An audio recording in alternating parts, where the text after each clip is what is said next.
우리가 이 자연 세계를 보면은 참 너무 신비한 현상, 신비한 부분들을 우리가 발견하게 됩니다. 저는 가끔 이런 생각을 한번 해봅니다. 지구가 둥글잖아요. 지구가 둥근데 어찌하여 지구의 맨 밑에 남반구 쪽에 사는 사람은 떨어지지 않는가? 또 적도에 사는 사람들 역시 미끄러지지 않는가? 참 우리가 이 지구의 현재 이 존재함을 보게 되면은 너무너무 신기합니다. 그렇게 생각하지 않습니까? 예쁜 빌딩들이 지구 옆에 이렇게 붙어 있어요. 그런데 이게 안 무너지는 거예요. 밑에 사람이 살고 있는데 뚝 안 떨어져요. 위에 있든 밑에 있든 좌우에 있든 한결같이 모든 사물들이 지구의 표면에 딱 붙어가지고 물론 스스로 미끄러지는 분은 있지만은 떨어지는 사물들이 없어요. 여러분 신기하지 않습니까? 그래서 이 과학자들이 과학적으로 이제 이렇게 설명을 하고 또 증명을 한 바가 있어요. 왜 이런 현상이 일어나느냐? 우리 지구라고는 이 지표면 깊은 이 곳에는 뭐 철과 니켈, 뭐 온갖 이 광물질이 막 이렇게 채워져 있다는 겁니다. 그래서 거기에 스스로가 이 자기장이 이렇게 일어난다는 거죠. 그래서 굉장한 힘, 에너지가 이 땅 속에 우리는 느끼지 못하지만은 이 같은 어떤 강력한 힘이 있다는 거죠. 끌어당기는 힘이 있다는, 끌어당기는 힘이 이 땅 속에서부터. 그래서 이 사실을 우연히 발견한 한 과학자가 있죠. 바로 뉴턴이라는 사람이 어느 날 사과나무 밑에 있는데 사과가 뚝 떨어지더랍니다. 그래서 보통 사람 같으면 뭐 사과가 떨어질 수밖에 없지 생각했지만은 이 뉴턴이 그 현상을 보고 고민을 한 거예요. 왜 이 사과가 이렇게 가지에서 떨어지면은 위로 날아가거나 옆으로 날아가거나 그리 하지 않고 왜 사과가 밑으로 곧장 떨어지는가? 그래서 이 뉴턴이라는 사람이 강감히 생각하다가 그가 결론 내린 그 원리가 뭐냐면은 이게 바로 만유인력이라는 것입니다. 만유인력. 이걸 발견을 한 거예요. 즉 중력. 중력 때문에 강력히 끌어당기는 이 중력 때문에 지구의 모든 사물들이 지표면에 붙어서 존재할 수밖에 없었다 하는 거죠. 참 여러분 아주 신비한 발견 아닙니까? 뿐만 아니에요. 그리고 이 중력이 마지막으로 미치는 끝자락에 뭐가 있는 줄 아십니까? 대기권이라는 게 있어요. 물론 여기에 이 대기권은 이 지상에 있는 이 공기를 보존하는 역할도 하지만 이보다 더 중요한 역할은요.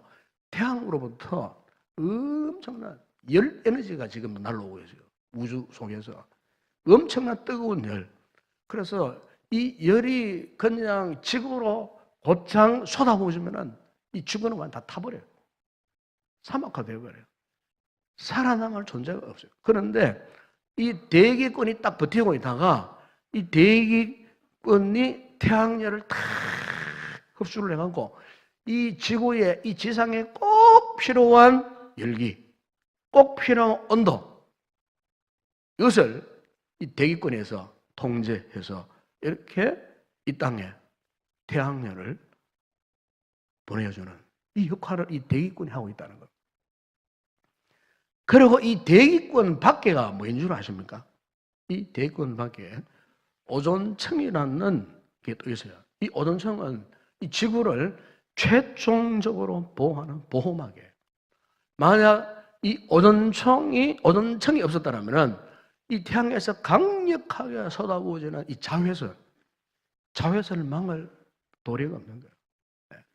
만약 이 자외선이 이 지구 지표면에 그냥 그대로 쏟아지면요, 우리는요, 피부가 상하고 피부암이 생기고 시력을 다 잃어버리게 돼요. 지금 최근에 가장 큰 문제가 뭡니까? 환경 공해로 인해 갖고 마지막 대기권 밖에 오존층이 지금 점점 지금 파괴되고 있다는 겁니다. 네. 여러분, 우리가 이렇게 이 지구를 보호하고 감싸고 있는 이 중력이나 이 대기권이나 이 오존층을 누가 만들었을까요? 저절로 자연적 현상으로 생겼을까요? 과학자들이 이 자연 만물 현상들을 연구하다가 결론적으로 한결같이 이 과학자들이 이런 결론을 내린답니다. 이 세상 우주는 그냥 우연히 생긴 것이 아니고 창조자가 있다는 겁니다. 안 믿는 분들이 표현한 것은 조물주가 있다는 겁니다. 조물주가 아니고서는 창조자가 없고서는 이렇게 정교하게 이 세상, 이 우주를 그렇게 만들 수가 없다는 거예요. 여러분, 성경은 일찍이 이 사실에 대해서 다윗이 10편 19편 4절에 성령의 감동을 받고 그가 이런 고백을 한 적이 있습니다. 그의 소리가 온 땅에 통하고 그의 말씀이 세상 끝까지 이르도다. 하나님이 해를 위하여 하늘에 장막을 베푸셨다 그랬습니다. 그러니까 어마어마한 이 엄청난 이 세상, 이 지구를 보호하는 이 보호막, 하늘의 장막, 보호막을 이미 하나님께서 만들어 놓으세요. 이 다윗이요, 성령으로 감동되어 가지고 이 세상이 그냥 존재한 것이 아니고 하나님께서 이처럼 이 세상을 만드시고 이 세상을 이처럼 보호하고 계신다는 이 사실을 그가 성령 감동하여 고백한 내용이 바로 그 말씀이에요. 여러분, 우리가 시작하는 성경이 시작하는 창세기 제1장 1절에 어떤 말씀이 있습니까? 태초에 하나님이 천지를 창조하십니다. 성경은 단연코 이것을 선포하고 있습니다. 만약 우리 가운데에 이 창세기 1장 1절 이 말씀을 믿지 못하면 그분은 나머지 성경 구절을 믿지 못해요. 온전한 신앙의 사람이 아니에요. 믿음의 사람이 아니에요. 하나님이 이 세상을 창조하셨다. 이 지구가 그냥 저절로 어떤 대폭발로 인해갖고 미생물이 진화해가지고 이렇게 우연히 만들어진 것이 아니라는 거예요. 분명히 이 세상은 하나님이 창조하신 피조세계라는 거예요. 이 피조세계를 하나님이 지금까지도 버리지 아니하시고 때로는 적당한 해살을 주시고 산소도 공급하시고 사계절을 통하였고 그리고 비와 눈과 바람과 공기를 생산하셨고 우리가 살고 있는 이 세상, 이 땅을 이렇게 보존하고 계신다는 거예요. 물론 사람들이 생태계를 파괴하고 있지만 그런 중에서도 하나님께서는 어쨌든 이 땅, 이 세상을 하나님이 지금도 포기하지 않으시고 미세먼지로 막 고통을 당했지만 보세요. 저 동해에서 동풍이 불어오니까 미세먼지가 그냥 졸지에 사라져요. 비가 쏟아지니까 미세먼지가 깨끗하게 씻겨져 내려가고 여러분 이것이 그냥 우리가 자연 현상으로만 말할 수 없는 것이 분명 하나님께서 당신의 이 피조 세계를 지금도 다스리고 계신다는 사실. 예. 하물며 여러분 우리 성도들의 삶이겠습니까? 우리의 신앙생활, 믿음생활에 있어서 여러분 우리가 제가 앞서 드린 창조주 하나님에 대한 이 분명한 신앙을 여러분들이 확신한다면 오늘 제가 드리고 싶은 이 두 가지 말씀 이것을 우리가 놓칠 수가 없습니다. 그게 뭐냐면은 먼저 현재 우리가 소유하고 있는 모든 것은 우리 것이 아니고 전부 하나님의 것이다 하는 사실입니다. 하나님께서 우리에 맡겨주신 이 몸, 건강, 물질, 달란트, 재능, 그리고 가정, 가족, 돈. 여러분, 이것은 하나님께서 우리에게 맡겨주신 거예요. 그래서 우리가 그것을 일시적으로 내가 그냥 관리하고 있는 청직일 뿐이에요.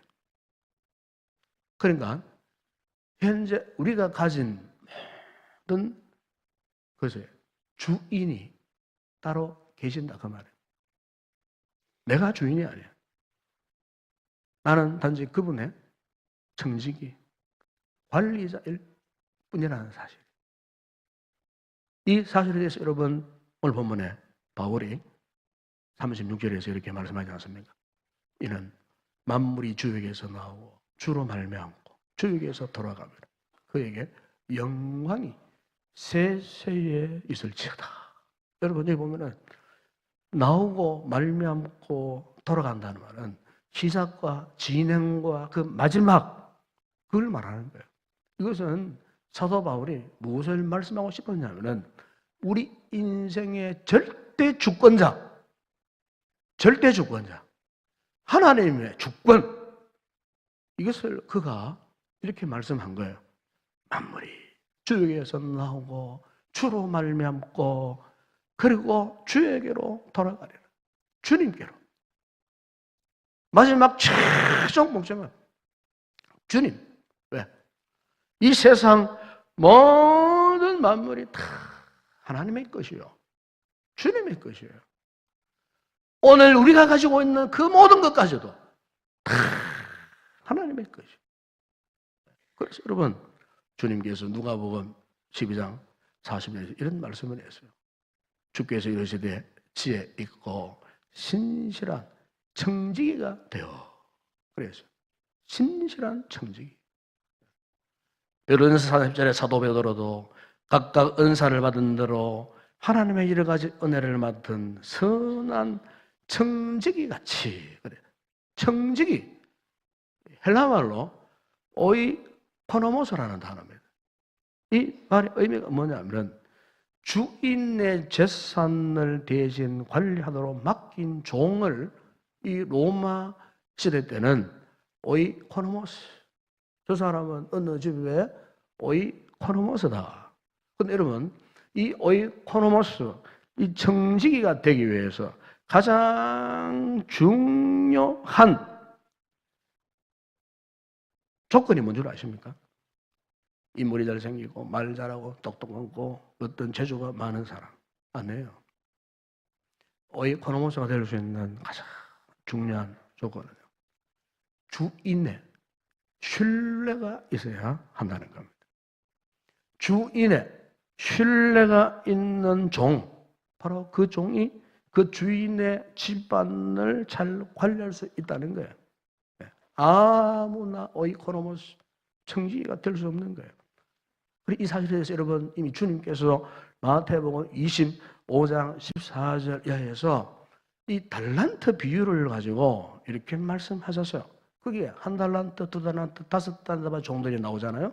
여러분 그 당시에 이 한 달란트는요, 한 사람이 20년 동안 아무것도 안 해도 먹고 살 수 있을 만큼 백수의 이 돈이었어요.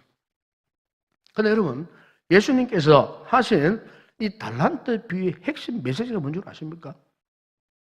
그것은요, 주인이 돌아왔어. 맡겨준 그 달란트에 대해서 반드시 책임을 묻는다는 겁니다. 결국 예수님께서 왜 우리에게 이 달란트 비유를 말씀하셨냐면요, 우리 역시 하나님께서 우리에게 허락하신 이 세상에서의 삶을 네가 어떻게 사용하며 살았는지 마지막 심판 때 그날 우리 주님께서 계산하신다는 거죠. 이를테면은 종이 주인이 준 달란트를 올바르게 사용하지 않고 그냥 먹고 놀기만 했다. 잘못된 곳에 사용했다. 주인이 돌아와서 그 종에게는 준 달란트까지도 빼앗아다가 오히려 달란트를 잘 관리한 종에게 그냥 줘버리는 거예요. 그 비유에 그런 말씀이 있어요. 여러분, 이것은 하나님의 법칙이에요. 하늘의 법칙이에요. 사실 오늘 우리 성도들이 우리가 이 땅을 살아가는 동안 믿음 생활할 때 우리 시대에 우리가 하나님 앞에서 받던 참 온갖 좋은 것 얼마나 많습니까?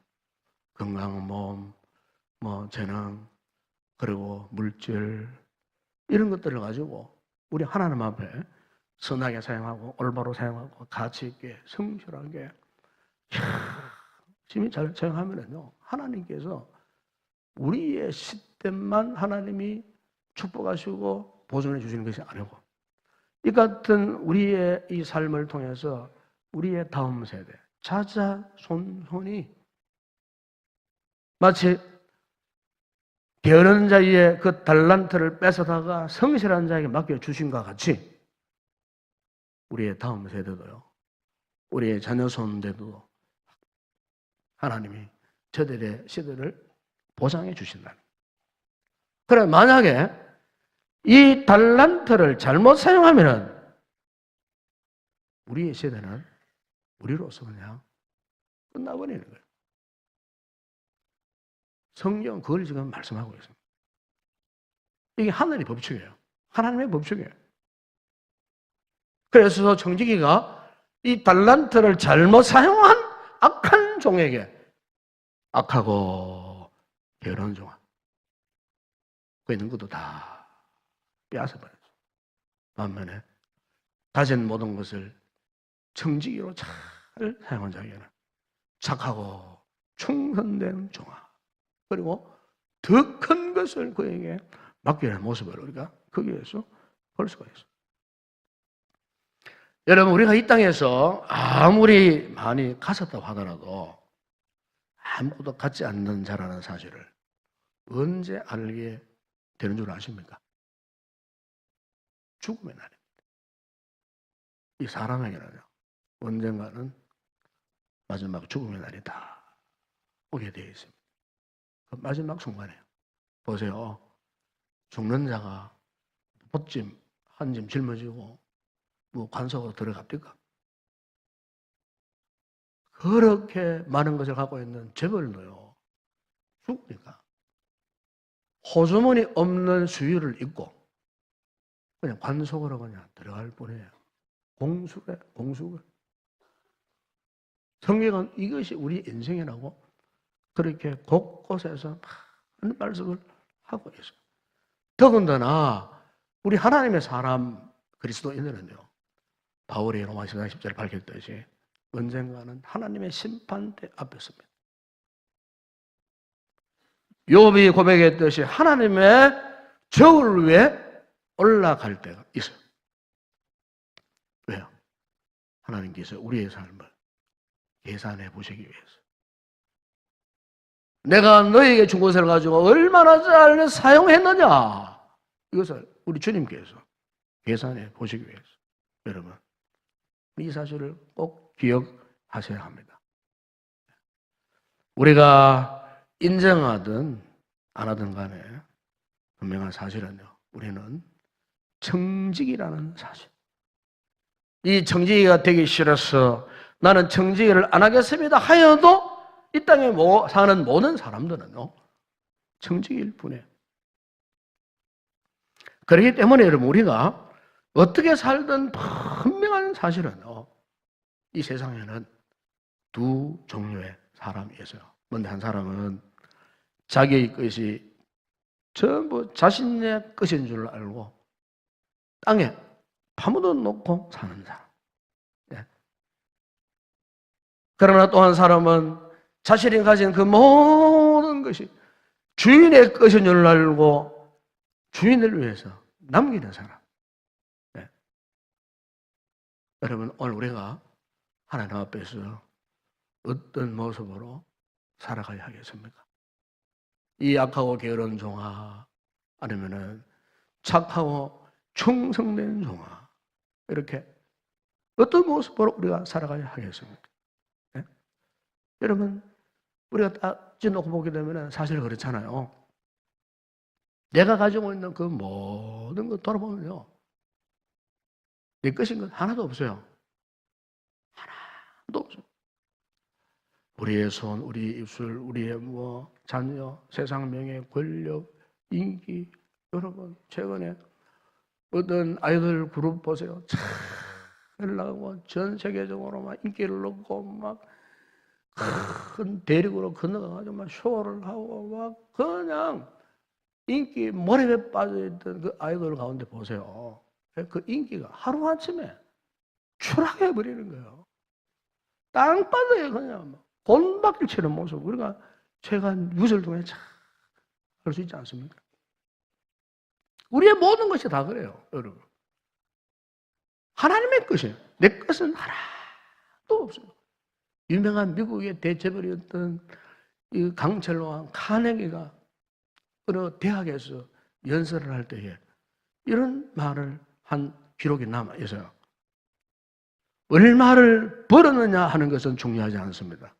그것보다 그것을 어떻게 사용했느냐 하는 것이 더 중요합니다. 돈을 남기고 주는 것은 수치입니다.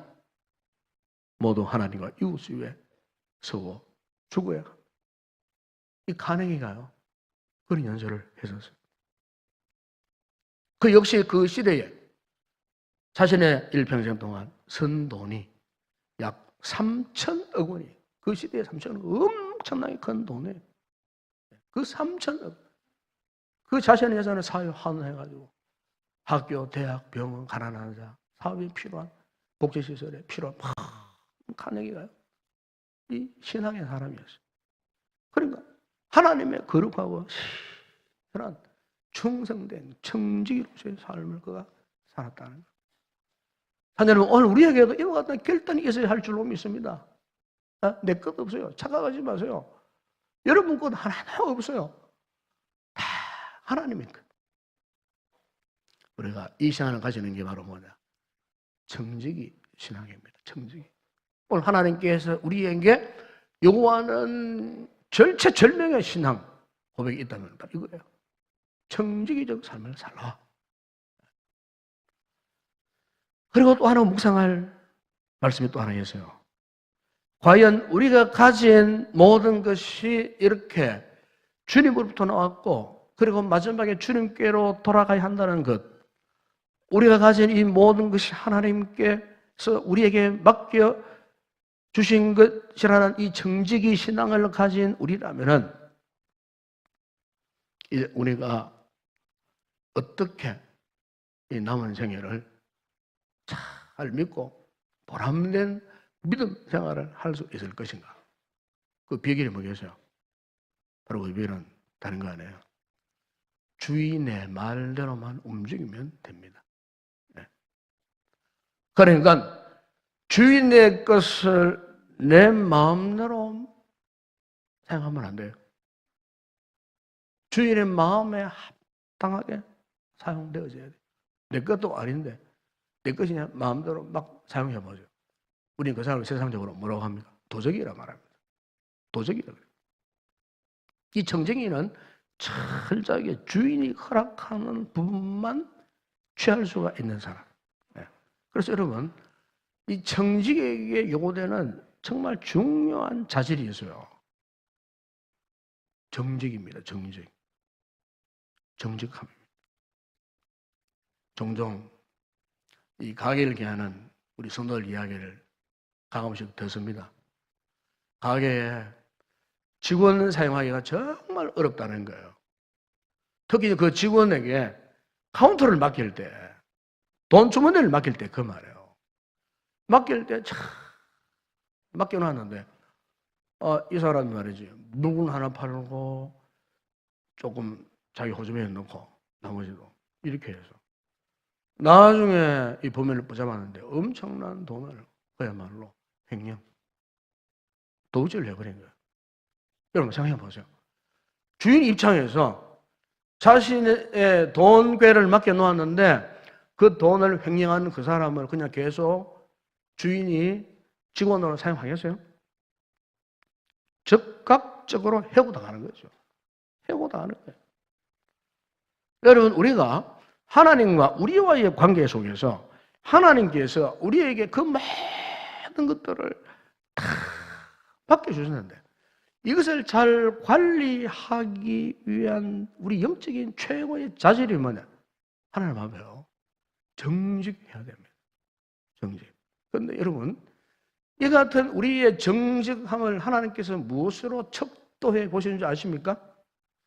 우리 신앙의 정직함의 그 척도의 도구가 뭔 줄 아십니까? 11조입니다. 11조. 네. 이제부터 마음이 조금 무거워지기 시작하실 텐데 11조요. 여러분, 우리가 이 11조는요, 우리 신앙의 진면목을 보여주는 겁니다. 이건 속일 수 없어요. 11조 하는 거 보면은 그분의 현재의 신앙의 상태를 알 수가 있어요. 왜냐하면 이 11조는 단순히 헌금이라기보다는 구원받은 성도의 의무입니다. 그걸 아셔야 돼요. 우리가 성경을 보면은 최초로 11조를 드린 사람이 있죠. 아브라함입니다. 창세기 14장에 보시면은 아브라함의 조카 롯이 소돔과 고모라 성 가까이에 거하다가 소돔 왕과 다른 주변 왕들과의 큰 전쟁이 일어나가지고 휘말려가지고 거기 포로로 붙잡혀 갔을 때에 아브라함이 이 소식을 듣고 자기 가정에 가병 318명을 데리고 조카 롯을 구출하러 갔습니다. 그래서 그 전쟁에서 아브라함이 이기고 조카 롯을 구출해서 막 오고 있는데 길에서 누구를 만나냐면은 하나님의 거룩한 제사장 멜기세덱을 길에서 만났어요. 이 멜기세덱은 신약 히브리서에서는 장차 오실 예수 그리스도를 상징하는 인물로 나와요. 그래서 이 멜기세덱이 승리하고 돌아오는 아브라함을 하나님이 축복하셨어요. 이 멜기세덱이 축복하셨어요. 축복했어요. 그러니까 이 아브라함이 자신이 전쟁에서 이겨서 그 적들에게서부터 노획해 오던 전리품 가운데에 10분의 1을 멜기세덱 제사장에게 기쁨으로 드리는 모습을 거기에서 볼 수가 있습니다. 여러분, 그것을 보게 되면은 아브라함이 11조를 드리는 태도가 그냥 억지로 한 거 아니에요. 자발적으로 감사하는 마음으로 드리는 모습을 거기에서 볼 수가 있어요. 왜? 아브라함은 알았어요. 이 전쟁의 이 승리는 자기 힘으로 자기의 능력으로 된 것이 아니고 모든 것이 하나님의 능력과 그분의 도우심으로 이 전쟁에서 이겨졌다는 이 사실을 알고서는 그가 감사함으로 하나님 앞에 이 11조를 드렸다는 거예요. 그래서 여러분 창세기 14장 20절에 보시면 이렇게 말씀하지 않습니까?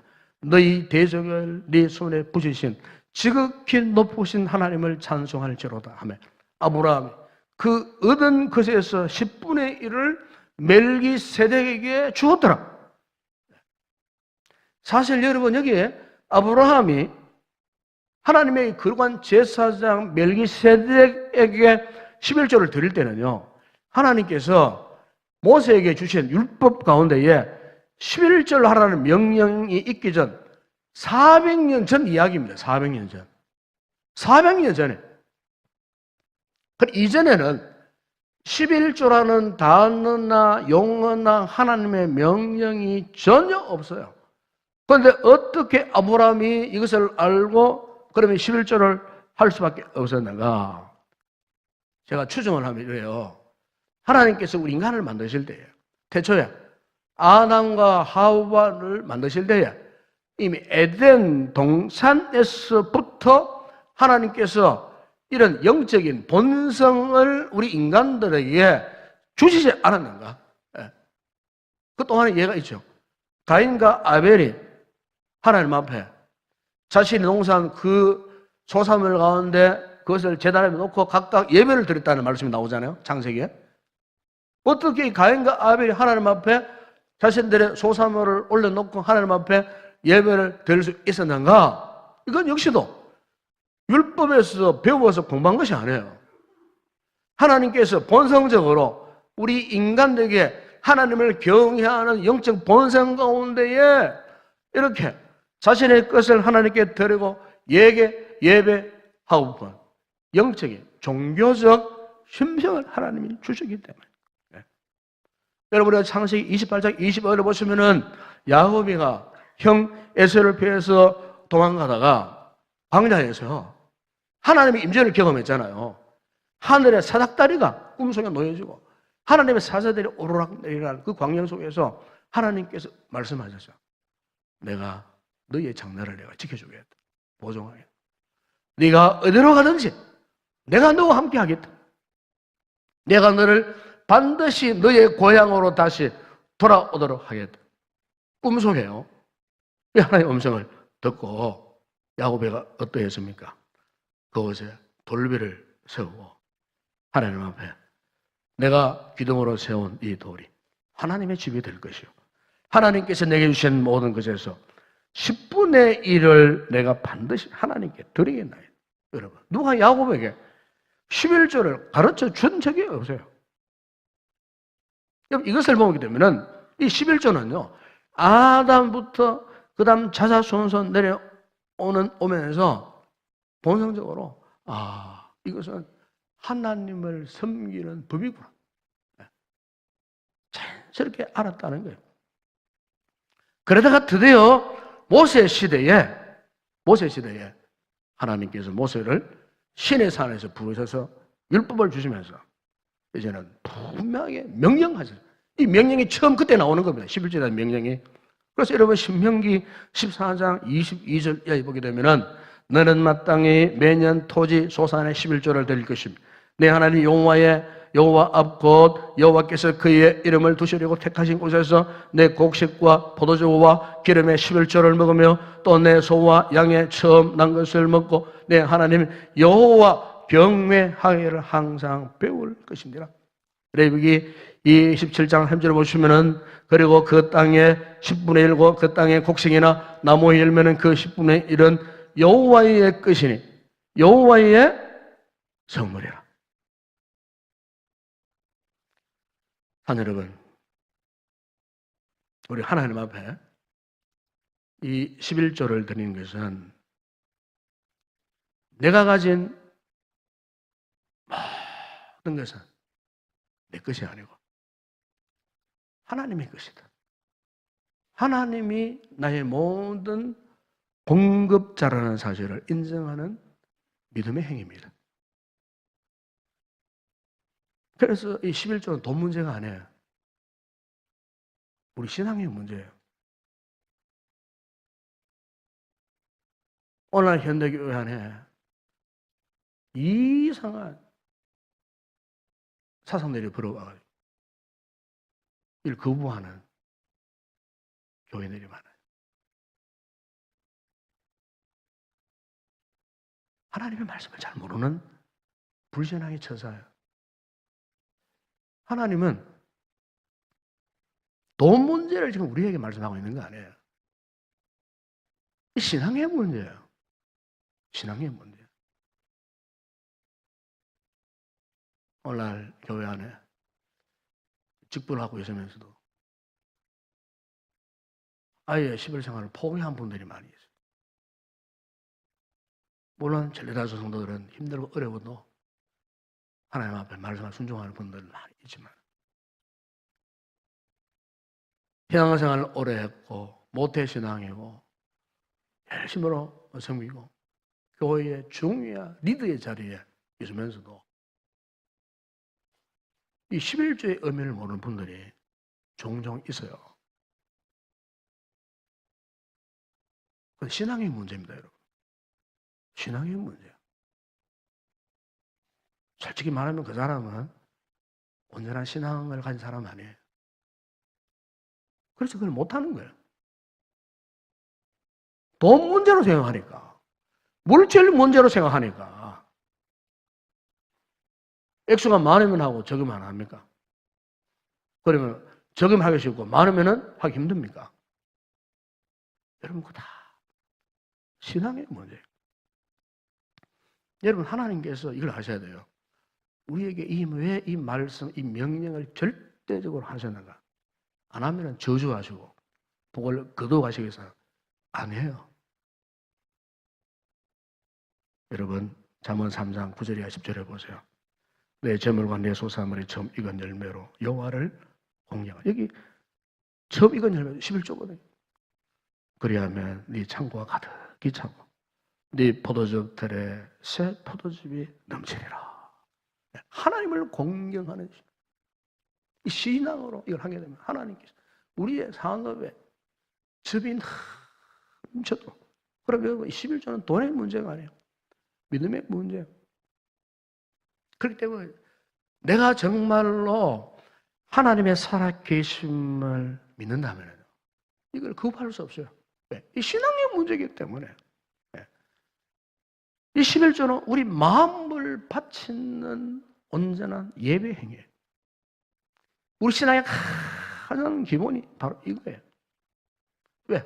하나님은 이 11조를 통하여 축복의 통로로 삼으시려고 이 명령을 하셨는데 도대체 우리가 이것을 믿지 못하는 거예요. 의심하는 거예요. 여러분 말라기 3장 10절에 보세요. 만군의 여호와가 이르노라 너희의 온전한 11조를 창고에 들여 나의 집에 양식이 있게 하고 그것으로 나를 시험하여 내가 하늘 문을 열고 너희에게 복을 쌓을 것이 없도록 붙지 아니하나 보라. 하나님이 우리를 통해 시험해봐라. 그 정도로 하나님께서 장담한 말씀이 이거예요. 내가 너희에게 복을 주나 주지 않나 이 11조를 가지고 한번 테스트 해봐라. 하나님이 이런 표현을 하신 거예요. 여러분 바로 이 11조를 통해서요 어마어마한 축복을 받은 미국의 세계적인 대체물이 있죠. 록펠러라는 사람, 록펠러. 제가 수년 전에 미국 뉴욕 맨하탄에 갔을 때요. 록펠러 재단을 한번 가봤어요. 록펠러 재단의 빌딩이 막 어마하게 커요. 이 록펠러 재단, 록펠러 의학연구소, 록펠러 재단 안에 이 인류 사회 복지를 위해서 소소한 기구들이 많아요. 그런데 그 록펠러 1세는 사실 공부를 많이 한 사람 아니에요. 고등학교 겨우 졸업한 사람이었어요. 네. 어머니 일찍 돌아가시고. 그런데 그 어머니로부터 어떤 교육을 받냐? 너는 철저하게 하나님 앞에 11조를 바쳐라. 어릴 때부터요. 품에 안고 이 록펠러 어머니가 록펠러에 그걸 가르친 거예요. 하나님 앞에 너는 다른 건 못해도 평생 하나님 앞에 11조는 철저하게 이래갖고 이 록펠러가요 6살 때부터 98세가 돼갖고 천국 갈 때까지 단 한 번도 청년기간에 참비 신앙생활을 벗어나고 당을 했지만 그 순간에도 이 록펠러가요 하나님 앞에 그래도 꼭 뽑아 11조를 했다는 거예요. 결국은 말년에 돌아왔죠. 그래서 이 말년에 이 록펠러가요 10의 1조뿐만 아니고 10의 2조, 10의 3조 나중에는요 10의 9조까지 했어요. 미국 전역에 2천 수백 개의 이 교회를 세우고요. 그 수백 개 가까운 미국의 그 대학교를 설립을 하고요. 록펠러가 자신의 그 전 재산을 그냥 미국 땅에 그냥 막 쏟아부어버려요. 쏟아부어버려요. 11조 통해서 축복받은 그 많은 것들은 하나님의 영광이에요. 그래서 여러분, 록펠러가 미국 전체 석유의 95%를 공급하는 석유왕이 되고 세계 최고의 부자가 되고 그의 사무실에 11조만 계산하는 직원이 무려 40명이나 돼요. 하나님께서 그의 가문에 그의 기업에 하늘의 문을 여시고 그의 삶의 증인을 상상하지 못한 수준까지 넓혀주시는 아버님. 제가 이제 우리 종교인이 이제 작년부터 세금을 내기 시작했어요. 작년에 세금을 이제 아직 절차가 수립되지 못해서 못 내고 있다가 올해부터 이제 매월마다 세금을 냅니다. 저는 속이 후련합니다. 평소에 저는 세금을 내야 한다는 주장을 했기 때문에. 그런데요, 지난달 세금이 6, 70만이 나왔어요. 완전히 세금 폭탄을 맞은 느낌이었어요. 물론 자금까지 포함한 액수이기 때문에 그러겠습니다. 그런데 저는 그에 대해서 전혀 부담이 없어요. 왜? 내가 대한민국의 국민의 한 사람으로서 국방의 의무도 감당했는데 납세의 의무도 당연하게 해야지. 속이지 않고 정당하게 정직하게 해야지. 그렇잖아요. 대한민국 시민의 한 사람으로서 당연히 해야 할 시민의 의무와 시민의 책임 아니겠어요? 이걸 못하고 탈루하고 속이고 하면 어떻게 되겠어요? 이 나라가 어떻게 되겠어요? 당연하게 해야 되는 거예요. 여러분, 하물며 우리는 하나님 나라의 시민권을 가진 자로서 이 11조는 율법의 조항이 아니에요. 어떤 특별한 명령도 아니에요. 11조는 하나님이 내 인생의 주인이시면 나는 하나님의 청지기입니다. 신앙 고백이에요. 돈 문제가 아니에요. 이건 믿음을 말하는 거예요. 이것은 하나님을 하나님으로 인정하는 믿음의 행위라는 거예요. 하나님의 11조 왜 강조하십니까? 하나님의 돈이 필요해서 안 해요. 하나님께서 우리에게 11조를 강조하신 이유는 우리에게 축복을 주시기 위한 위대한 약속을 성취하시기 위해서 하나님께서 이토록 간절하게 우리에게 온전한 11조를 되기를 지금 강력하게 우리에게 지금 도전해 주고 있는 거예요. 만물이 주에게서 나오고 주로 말미암고 주에게로 돌아갑니다. 우리가 이 하나님의 절대 주권, 하나님이 우리 인생의 주인 되심을 믿는다면은 오늘의 이 말씀을 꼭 여러분 마음에 새기시고 우리 남은 인생에 하나님의 이 거룩한 청지기의 삶을 살아가야 할 줄로 믿습니다. 기도하겠습니다.